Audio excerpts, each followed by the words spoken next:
Hello, good morning, everyone. I'm Jennifer Thomas. I'm Managing Director of Plug and Play Health. So great to have you with us today. Thanks so much for joining us for another of our Partnerships Transforming Healthcare webinars. This one is Healthcare in the Cloud, and it's one of our many webinars that allows us to take some of the content that we have access to from our corporate and startup networks and share it more broadly so that we can continue to engage with you and learn from one another. So let's get right to the agenda. Today we have a highly relevant program featuring one of our portfolio companies, Secberus, and CEO Fausto Lendeborg will have a conversation with Edmund Mack, who is the VP of Architecture and Engineering at GSK's Global Technology Operation. So they'll discuss their partnership and their evolving partnership actually, and their vision to enable cybersecurity within every enterprise. And then we'll have time for live Q&A for sure, so please have your questions ready. So just a little bit of context about Plug and Play before we start. We're headquartered in Silicon Valley, and what we do across the company is to connect the world's best startups with national and global corporate partners, and we help them bring technology and innovation to market faster. We do this in almost every industry worldwide. And when it comes to healthcare, we're specifically addressing the needs to improve the patient experience, patient outcomes, and to enhance the provider experience as well. So we accomplish this by running accelerator programs, and we run these on behalf of our corporate partners, meaning that they get to choose the startups that enter our 12-week program. We have over 60 accelerators in different industries in 36 locations across the globe. And then we assist corporations in their open innovation efforts, helping them to scout and discover, even test drive the right startups, so that they can enhance their ability to innovate or invest or find new revenue opportunities that advance their businesses. And we do this for 500 plus corporations worldwide. But then finally, we're an investor, and we focus on early stage and seed stage global startups. And we invest in over 200 startups worldwide every year. And Secberus received an early investment from Plug and Play in around January of 2020. So today we're talking about healthcare in the cloud, and it's certainly become more of a pressing issue recently. Like many other areas of healthcare, COVID-19 changed the landscape for cloud computing in healthcare. It eased some of the reticence and then simultaneously increased the urgency for both providers and other healthcare organizations to embrace new IT options. And indeed, a Harvard Business Review article found that 20 to 30% of work is being done in the cloud, but the pandemic has sped up that adoption so that most C-level execs are really looking to increase that to 80% in the next 3 years. So even more aggressive and kind of confirming that, there's a study by Gartner that said that 70% of organizations will be using a security as a service in 2021, which is now. But at the same time, 92% of companies believe that their organization has a cloud security gap. So we have our work ahead of us. Shifting to the cloud allows a company to reimagine their business. We know that the cloud offers opportunities for companies to stay ahead by addressing speed to market, reducing costs, being more flexible, interoperability, business resilience and safety, but also innovation capabilities. And at the same time, to increase these innovation capabilities, we of course have seen an explosion of digital health solutions come onto the market that can really help enhance this business. So what you're going to hear today is that scaling and managing those digital solutions and kind of reaping the insights from all that data that is collected all in a secure environment require not just access to the cloud, but a strategic vision and a targeted solution to get there. So with that, let's get to the program. And I'd like to introduce our esteemed guests. So first, we have Fausto Lendeborg. He founded Secberus in 2017. However, cybersecurity has always been a part of his life. His dad was a self-made entrepreneur, and he told Fausto long ago that cybersecurity would be the most sought-after field in the next millennium. He was right about that. His mother as well, tenured experience at Cisco, gave Fausto a great sounding board. So around age 14, he became enamored with the the workings of computers and networks and hacking. So now he has 12 years of experience in cybersecurity. He has 2 cybersecurity patents. Before founding and becoming CEO at Secberus, he founded and was SVP of security at Zen Edge, which was then acquired by Oracle. And the knowledge and passion and expertise that led him to found 2 startups. He began as employee 14 at Prolexic, which was later acquired by Akamai. And Fausto is a cybersecurity expert who has excitement for helping CISOs and information security leaders understand how to take back control of securing the cloud. So welcome, Fausto, and congrats to you on your most recent raise, which we'll be talking about in a moment. Thank you, Jennifer. Very excited. Cool. Great to have you here today. So we also have Edmund Mack. He's the VP of Security Architecture and Engineering for GSK in their global technology operations. Prior to GSK, he was the Vice President of Cybersecurity Engineering and Operation at Voya Financial, and he was Senior Director at Cigna Healthcare, where he led multiple teams, excuse me, with the cybersecurity organization. During his time at Cigna, he led the identity excuse me, an access management organization, re-engineering their capabilities to meet the global needs of Cigna's customer and workforce. And he's also responsible for the network and endpoint engineering organizations, creating global technologies and standards to ensure all business entities utilize the same core security controls. So in addition to these organizations, Edmund also has responsibility with risk assessments, vulnerability management, and computer forensics. So welcome, Edmund. Great to have you here today. Welcome, nice to be here. Yeah, great. I'm sure we're not going to have enough time to geek out on all of your expertise, but we're so excited for this conversation. Excuse me. So let's get started here. So let's start with you, Fausto. Can you talk a little bit to us about your technology, your solution, how you differentiate it from so many other proposed solutions out there in cloud security? Yeah, no, Jennifer, thank you so much for the opportunity, and super excited to be here. I mean, everything started when, as an SVP of cloud security on my previous startup, I had this giant problem, which is we're moving so fast into the cloud. And we need to understand risk in real time without blocking digital transformation, right? So I went out to the marketplace and just found, a lot of different tools that can solve specific problems, but don't achieve the business value I was looking for. And it came to me that, tools don't really help organizations, but business solutions do. So when we think about Secberus and what we do, our core methodology in the way we approach cloud security is through cloud governance. We believe that the business should be in power of making the security decisions. So we build technology to achieve that dream, and the dream is, can an organization building thousands of applications can detect risk in real time, but also be able to make it completely operational to transfer risk to different application owners.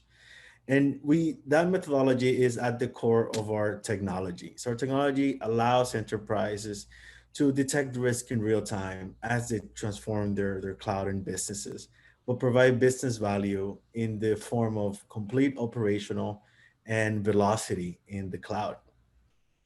That's great. That's great to hear. And Edmund, just a little background on you as well. You've been in healthcare for a number of years. And for a number of years, you've had this vision for the technology you needed. Can you talk to us about that vision and then how Secberus was able to address that vision for you? Definitely. For me, just being in security at multiple different companies with multiple different security and technology landscapes, it really comes down to a central sort of idea of how do we enable the business, right? And how do we enable the business with secure by design principles? Understanding that, in the perfect security guys, sort of mindset, we really want to make sure everything is secure and everything is done the right way. On the other side of that, there's a business value that needs to be delivered. The business is in the business of making money and delivering services to their clients. So how do we do that in a secure fashion? and how do we communicate, with the business in the business's vocabulary so that they can understand the security risk and make informed decisions. So, really, to boil it down to, it's really about enabling the business and enabling them through giving them a dashboard and a viewpoint into these are the security risks across the board that we have, and really putting the decision back in their hand and allowing them the right tool sets and capabilities to make that decision in real time. One of the things I want to a little bit talk about here is, as it relates to cloud, the reality is the business is moving extremely fast, right? From a business standpoint, we need to understand as security professionals that the business needs to be able to compete with their competitors. And as competitors move to faster development methodologies and ways of delivering their services, our ability to respond from a security perspective and talk about vulnerabilities and give insights to configuration defects needs to move at that same speed. So when we talk about enabling the business and looking at different technologies that help enable the business, it's enabling the business at the speed of which business decisions are made. Great. So given that vision and knowing what you have to accomplish, you've actually known Fausto for a while. You guys have known each other for a little bit of time. And can you talk to me about how Fausto kept your attention through the years, and especially now at GSK? Definitely. So, we've known each other for a really long time. Actually, when you're doing the intro and talking about when they received funding and all that fun stuff, I was like, man, it seems like it was a really long time ago, but I guess that's how relationships go, right? So really it was about, we had made a decision at a company that I was at around CSPM capabilities. And just within my role, I've really tried to live within the community and just understand what other folks are doing. And through that process, was introduced to Fausto, and me and him really had a connection over the way in which he was looking at and the vision for Secberus, and just being able to deliver a more customer and user centric vision and journey on cloud security controls and enabling those. So through the years, we've really stayed in touch and just, sort of floated back and forth ideas. And what are you thinking about this? And hey, how can we solve this together? As healthcare companies and a lot of the companies that I've been involved with are on this cloud journey, and there is a change in how controls are enabled and then a change in how the business views technology as a whole. So really just staying connected through that journey. And, just as much for me as a chance to learn and understand and grow, where should I be? What are some things I should be thinking about as well? And I think jumping in there, Jennifer, if I might, it's important for us, I think, looking at when we go to market and we build this type of solutions. For us, it's all about solving the problem for the right market in the entire world. And years ago, and this is way before, probably a couple of companies ago, for Edmund, he flew down to our headquarters, right, for one meeting, and I said, Edmund, just come by and let us listen to all of your pains across the board. Like, let us listen to what's going on and how you see the world. And, Edmund and I met for hours to talk about how we see the world different. But we share the vision of not building a tool and just to detect something, but let's enable the business to go fast, right? And once we listened to that story, it was so compelling that we share the same vision. We kept in contact through the years, and I went, to the whiteboard with the team and said, okay, now we understand where are the gaps. So the partnership began outside of any commercial conversation. It began on, let's solve this problem for the industry together, in a sense. So I also hear a couple of common threads between you guys. First, I hear Fausto talking about security as empowerment, so empowering the company, right? But then Edmund, you're talking about how in your business units, you really need to empower them to take control, to take responsibility. And Edmund, I think you were going to add something, but then I want to ask you about balancing the customers. Go ahead. Yeah, so I guess the piece I want to add and just really clarify, I think it is a pivotal sort of change in security that I've gone through, right? Is from an industry perspective, if you look at security jobs, there's probably one job or three jobs to every one person, right? And when you look at acquiring the talent needed for any organization to be able to perform at a mature level from a security perspective, it's really hard to do it to just keep on throwing people at the problem. And really what we wanted to do, and one of my philosophies has been, how do we get, again, that dashboard to application owners, corrective action owners, showing this is your security posture. And the parallel in my mind is thinking about if you're in your car, right? If you're in your car, you have your dashboard, it has your speedometer on there. And as you're driving, you can see the speed limit, and the newer cars will actually show your speed limit next to your speed. And if you go past the speed limit, right, you know that, and it's there, it's in front of you. How do we get that type of look and feel to our end users and customers so that they know that they're operating inside the policies of the environment? And in those cases, because those cases do exist where, we need to go 100 miles per hour to solve a critical business need, we can get the right people in the conversation and have that and put the exceptions in place, the controls in place for somebody to go 100 miles an hour on the highway to meet that need, which is, not necessarily what we want to do, but something that we may have to do. And then in terms of the balance, though, I mean, GSK is in the business of serving people in healthcare delivery, offering, better and better ways for people to get well and stay well. So you're always looking at your customers, and then you have all these applications coming in or digital solutions that could actually address that. And yet you have to make sure that they fit within your organization. So I'm assuming you don't go 100 miles per hour very often. Where does that balance come in? Yeah, I would say, and it's interesting. I've been across multiple different even domains across the years of my career in security, and I think the reality is we do go 100 miles an hour faster and more often than people expect. And it's really, and this is why to me it's really important for people to be able to have that lens for their own organization.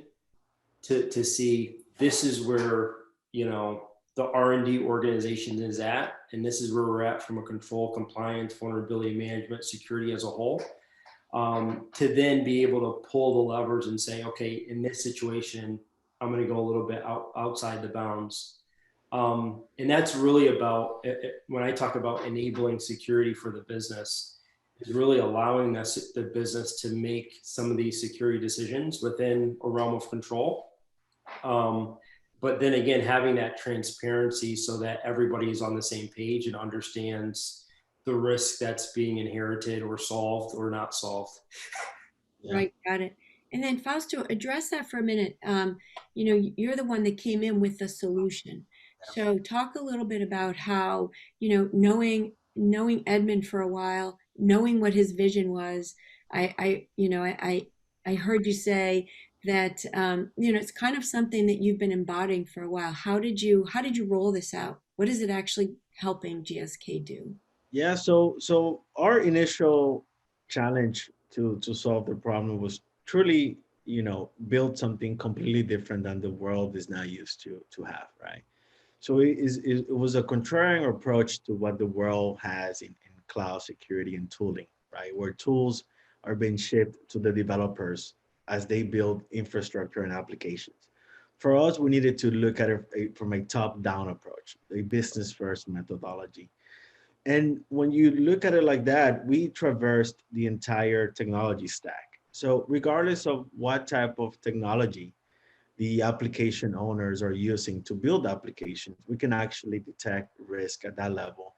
And what we've created was kind of a two-layer approach, right? The top layer is the business mandates the policies across these applications.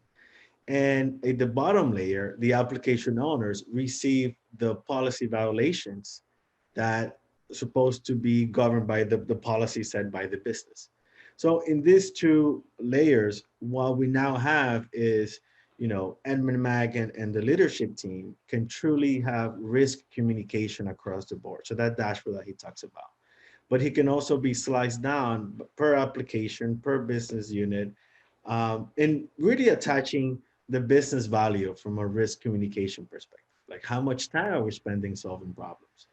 From an operational perspective, we needed to create enough automation for the right policy violation to be sent to the risk owner. So we took the picture of whole of the entire risk assessment that we do with completely automation continuously, but we were able to slice risk and be able to deliver the risk to the right person, right? So now when you take a step back in these applications where you're storing patient and customer data, now GSK and the leadership team can step back and say, what is the risk at this application level? And then what is the impact of security for that application level where this customer data is? So they have a risk visibility across the board, but also a complete operational platform that allows them to go fast in building more applications. Got it. And then so Edmund kind of like answered your dream for what you were trying to accomplish. But then at the same time, you internally had to balance, again, some of this fear and some of the trust issues and maybe the speed was uncomfortable. How do you balance that, the fear and the trust? Yeah, it's really about showing value, right? And I'll put it in the phrase of a promise made is a promise kept, right? And working through with our internal partners and customers and bringing them on the journey and keeping that relationship and value alive, right? So for us with Secberus even, for me, it's been a multi-year journey, probably longer than I even realized, of having these conversations with them as well and understanding their roadmap and what they're planning on delivering and, are they delivering it on time and such, right? Because that will play into the longer term relationship of, hey, we have a new need or we need to integrate with a different system or process and what's the expectation around delivery. And, it's been great, right? So we started a commercial agreement a few months ago for GSK's consumer business. And, I would say on the Secberus side, it's been a promise made is a promise kept. And, being able to deliver different solutions and feature sets that we need that we see as being able to enable the business has been great. So I think as we sow those seeds in good faith and continue to meet expectations and beat expectations, it reduces the fear that many organizations have with working with startups and smaller businesses in the security space. And you had mentioned, or one of you had mentioned the people focusing on the technology rather than the relationship. Maybe Fausto, you want to take that one and why the relationship itself is as important. No, I think the relationship is everything. I think once from an entrepreneurial perspective and a startup and innovation, what you try to tackle these problems just so you can help organizations, right? And it comes and that's our core. Our core value is to make sure we can help organizations and being empowered and continue to scale. And for us, beyond either any agreements, we went to the market and make sure we have the right design partners to do so, right? So, Edmund, was there even before there was an interest on commercial, but just to talk to us about the problems and the challenges they have. And I think that's where it starts. And we built, that trust in each other. One, from us to listen and truly pay attention to what he was saying and respect his opinion as a completely innovative. And also a reverse trust from us on the ability to execute on the vision, right? So once you have those two combined, I think the relationship gets even stronger. And that's how we treat all of our customers and all of our enterprises. We continue to build relationships across the market And that's the key to solve really problems that haven't been solved yet. Um, Yeah, and for me, just to get on that as well, like on the back of the relationship, there's for me, it's an aspect of open and honest conversations, and I think this goes across not just working with startups, but any size company. And for me, it's been all the security vendors that I've worked with over the years, right? To be able to get the right traction, especially in these areas that are new to market and new capabilities, you have to have a relationship that you can sort of lean on and have a real conversation, sort of get past all the pleasantries and talk about, this is where the rubber hits the road, and this is what matters. And a lot of those things are on the back of some type of relationship. On the back of commercials itself, it ends up being a little bit of a contested conversation. But I think on the back of a relationship, it's more cooperative. I love it. We're talking about some of the most complex technology out there to protect a company, but it really starts with the interpersonal relationships of the humans in order to make it work. That's great. So this engagement will obviously enable GSK to transform how you deliver and serve, your audience from a business perspective. How will it do that also from a technical perspective? Yeah, so from a technical perspective, it's really about within our cloud environments having a single solution that can provide compliance, security, audit reporting related to our configuration of our cloud. And it really ties back to the philosophy that we've talked about in the beginning here, where we really want to get security out of the conversation. So I think historically, in a lot of these settings, security gets the report and then security goes and talks to the business.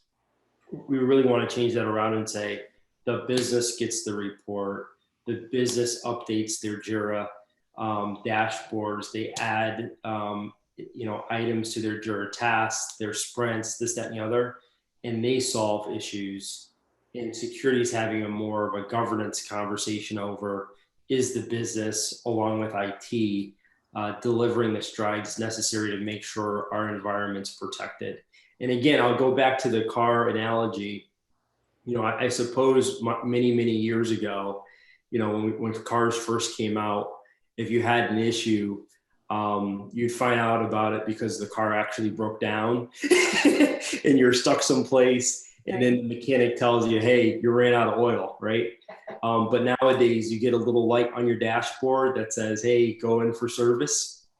And then you have that conversation with the professional mechanic and they say, okay, this is what the issues are. This is what we're going to do.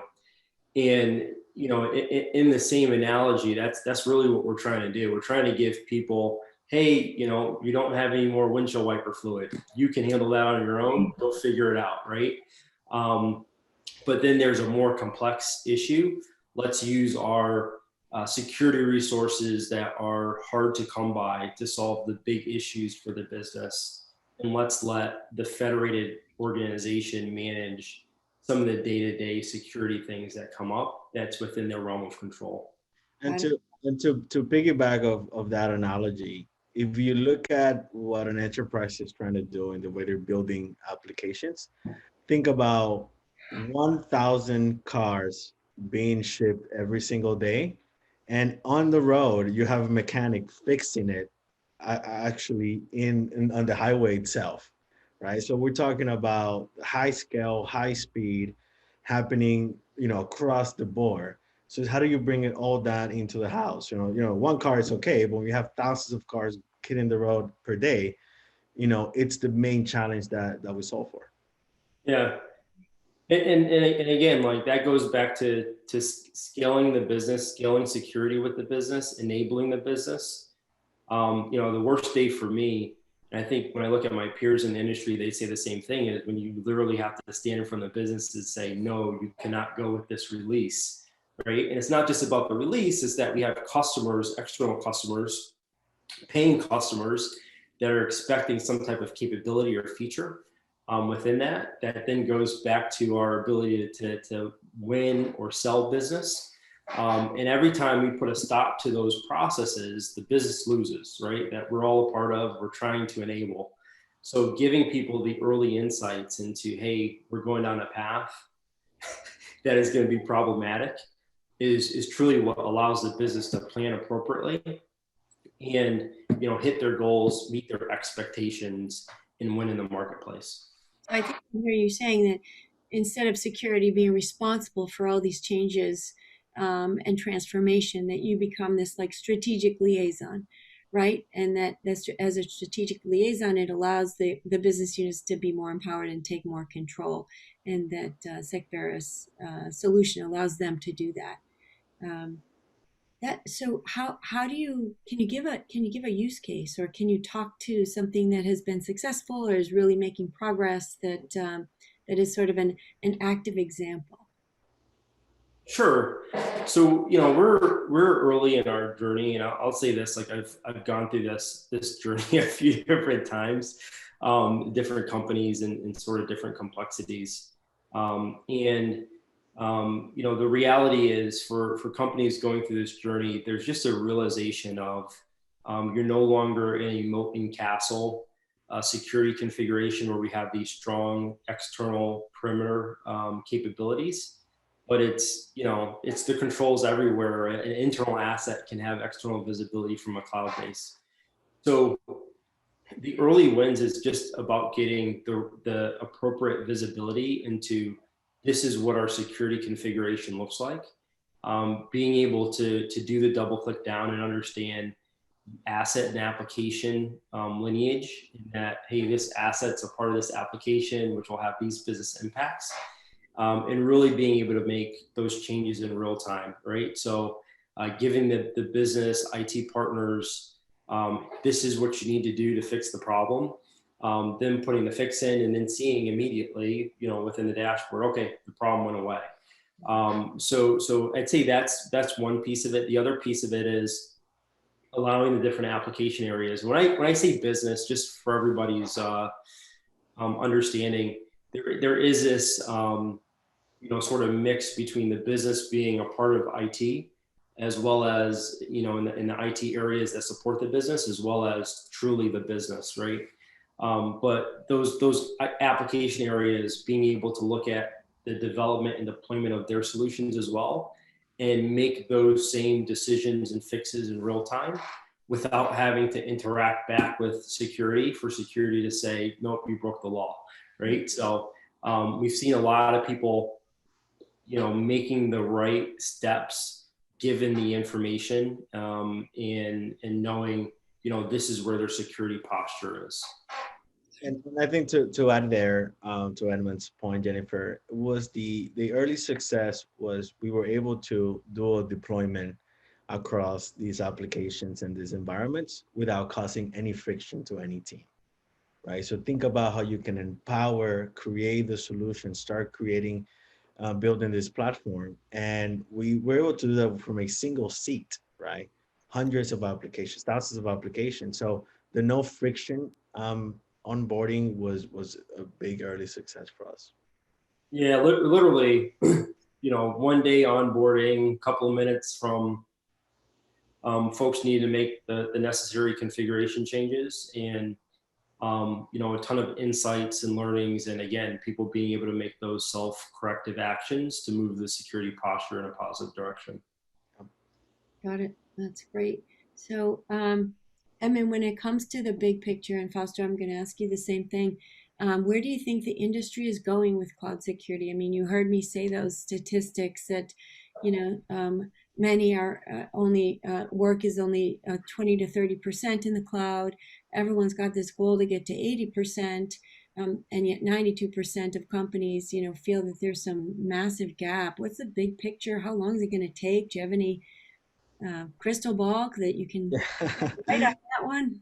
Yeah, so the biggest thing is there's two things happening, right? Because of the pandemic, companies are accelerating this cloud journey, right? And that's a big 80% of companies migrating their workloads or applications to the cloud. But in a more alarming rate, we have seen that 99% of all cloud security failures are going to be due to a misconfiguration or a common mistake internally, and that is what we're trying to combat here, those misconfiguration from not becoming catastrophic. So the future, is bright if the innovative companies are listening to innovative enterprises, right? And working together, we can actually solve this problem as a whole.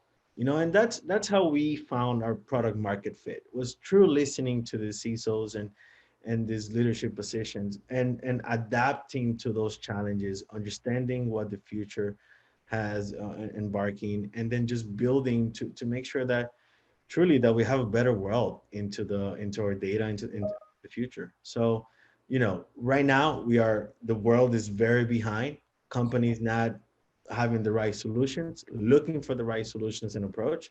But we continue marching ahead. And Edmund, what? Yeah, yeah, I agree. I think the future world is a cloud first world that we're all marching towards. And when I look at it again through the business lens, the business is running a race against its competitors, and the race is speed to market, which the cloud enables. So if you want to be competitive in today's day and age, you sort of are forced to go down this cloud journey at some point. So I see this world expanding. It's gonna get larger. We're gonna get newer players in with maybe not some of the technology debt.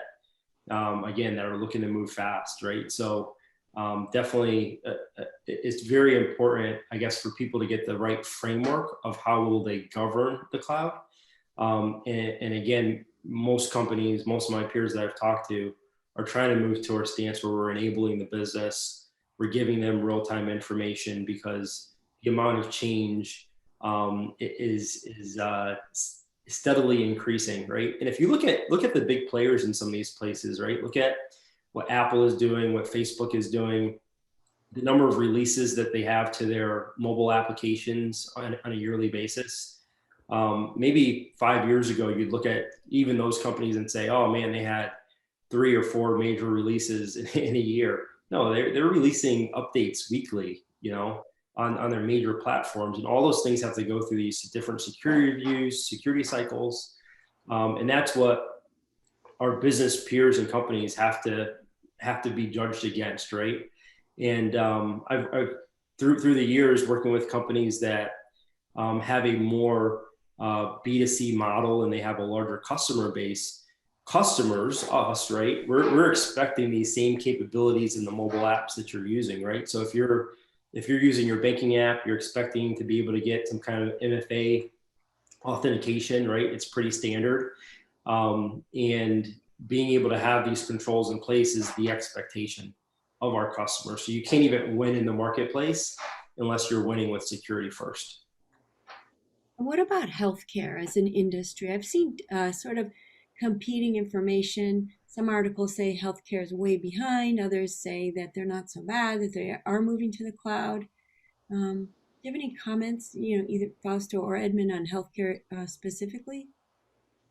Yeah, I've been at a number of different healthcare companies. I would say this, like, one is when you look at the healthcare record of a person, is actually more valuable than their financial records, right? For a number of different reasons, right, on the black market. And because of this reality, healthcare companies are spending a lot of money to make sure security is right. I don't believe it's as bad as people think. It's probably not as good either, but it's a maturation of the environment. So if you look at over the years, finance, like who has a credit card, who has had their credit card number stolen, there's sort of an intrinsic value in making sure that the security is right in that space, especially the monetary value that could be lost, right? Healthcare, I would say from an industry perspective, a little bit later to the game, but the value and criticality of information in your healthcare record, people have realized in the last, let's call it 10 years, the value of that information, right? We have people that have diseases or healthcare situations that they want to keep private, and it has an impact on their personal life and potentially their professional lives. So that's coming into play. It's come into play. And I think people are spending a lot of money making sure security is right in that space as well. Also, do you have any insight on healthcare? I mean, to add, we are in the middle of a health crisis, right? Yeah. We're seeing pharma, healthcare. We have multiple enterprises in the same space, and it's time to take care of PHI data, right? As any financial data out there. So to me, I think healthcare is jumping right up front of the line when it comes to data security. Great. Hey, we do have some questions, so I want to get to a couple of those, and then I'll give you guys a chance to wrap up. But one of the questions we got is what is the role of plug and play in partnership between GSK and Secberus? And I would just answer that by saying that plug and play has three areas that we operate in the accelerators, the corporate innovation, and investor. And we initially met Secberus through our investor capability. So we invested in 2020 and kept in touch and watched you grow. We actually didn't mention that we were an early investor, but you've since raised a $6.6 million round. So congrats on that. And then just for the audience's knowledge, we reach out to Secberus, say, hey, who are you working with? How's it going? And you talked about GSK a little bit. So we thought it would be great to bring this to everyone. Let me get to another question here. So Fausto and both Edmund, you guys can address this. You started out working with each other, probably maybe pilot or test case. What was the thing that sort of solidified it from a initial testing phase to a multi-year relationship? I think I can jump in here. I mean, they when we initially started having the conversations with Edmund and his cloud security architects, we were talking to very experienced, security engineers that had tested other products in the market, and those products fall short of their problem they're trying to solve. So when they came to us, they came with very specific use cases for us to validate and test across the infrastructure.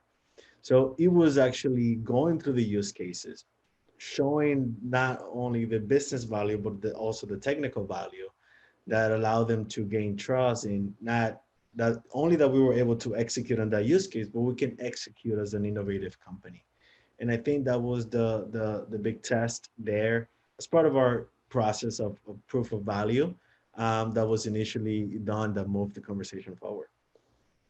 Yeah, it probably is a good point out to like thinking about the beginning of our relationship, Fausto, and just that we had at a previous company I was at, bought a product. I'm sure other people are familiar with Evident.io, and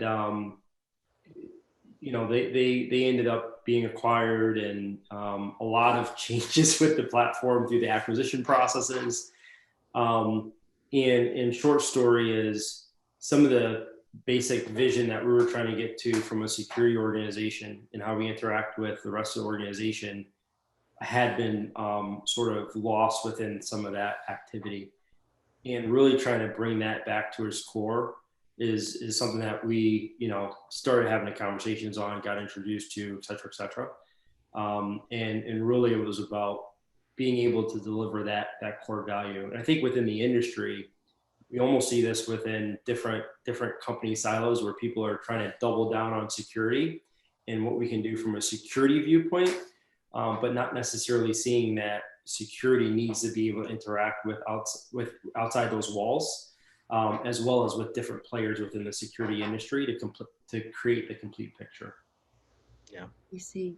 And then here's a question. What were the key considerations for patient data consideration, or PHI? Were there any sort of special considerations you had about patient data? So I think as it relates to cloud security as a whole, there definitely is. When you look at data classification, data tagging, data labeling, encryption, etc. It's definitely a driver in how we put together our controls across the organization. But I would say at the same time there are some it's a different problem, but sort of same solution sets across the board when you look at other companies and how financial data is handled, and some of the different, dual controls that are put in place to make sure it's protected appropriately. Also, anything to add on that one? No, I think the big consideration that came from Edmund and the team was we cannot have any blind spots as we build this security program, right? So we are focusing on no blind spots and to make sure we can cover everything. Got it. Well, that gets to the next question is that, do you have advice for other enterprise organizations that are in the audience today, going through a similar evaluation process? And I'm assuming, Edmund, there were multiple solutions that you looked at. You landed on Secberus, but what's the process that you could advise on how an enterprise organization would go through this?